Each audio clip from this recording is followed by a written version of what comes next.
ડીસાના ભોપાનગર પાસે ગત મોડી રાત્રે હિટ એન્ડ રનની ઘટના, જીપ ડાલાએ ટક્કર મારતા બેના મોત।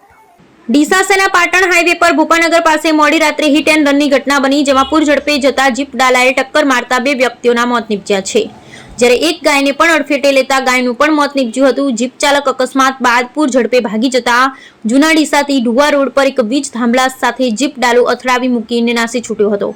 ડીસાના ભોપાનગર વિસ્તારમાં મોડી રાત્રે હિટ એન્ડ રનની ઘટનામાં વિચિત્ર ઘટના બની, જેમાં પૂર ઝડપે જઈ રહેલા જીપ ડાલા ચાલકે રસ્તાની સાઈડમાં ઉભેલ પાણીપુરીની લારીને અડફેટે લીધી, જેમાં પાણીપુરીના લારી ચલાવતા પ્રદીપ શિવરામભાઈ રાઠોડ ઉંમર વર્ષ 28 તેમજ પાણીપુરી ખાવા ઉભેલા કિશન ભરતભાઈ રાવળ ઉંમર વર્ષ 14 બંનેને અડફેટે લઈ હવામાં ફંગોળતા નીચે પટકાતા બંનેના મોત નીપજ્યા।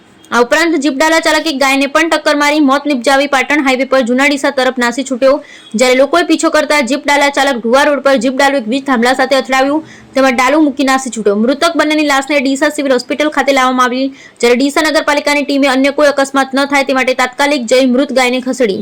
આ અંગે ડીસા શહેર દક્ષિણ પીઆઈ કેબી દેસાઈએ જણાવ્યું કે જીપ ડાલા ચાલક ઢુવા રોડ પર મૂકીને નાસી છૂટ્યો, તેના માલિકનો સંપર્ક કરી ડ્રાઈવરને પકડવાના પોલીસે ચક્રો ગતિમાન કર્યા। બનાવ અંગે અકસ્માતમાં હિટ એન્ડ રન સહિતની કલમો લગાવી દાખલારૂપ સજા થાય તે પ્રમાણે ગુનો નોંધવામાં આવશે। બ્યુરો રિપોર્ટ ભરત ઠક્કર, ડીસા।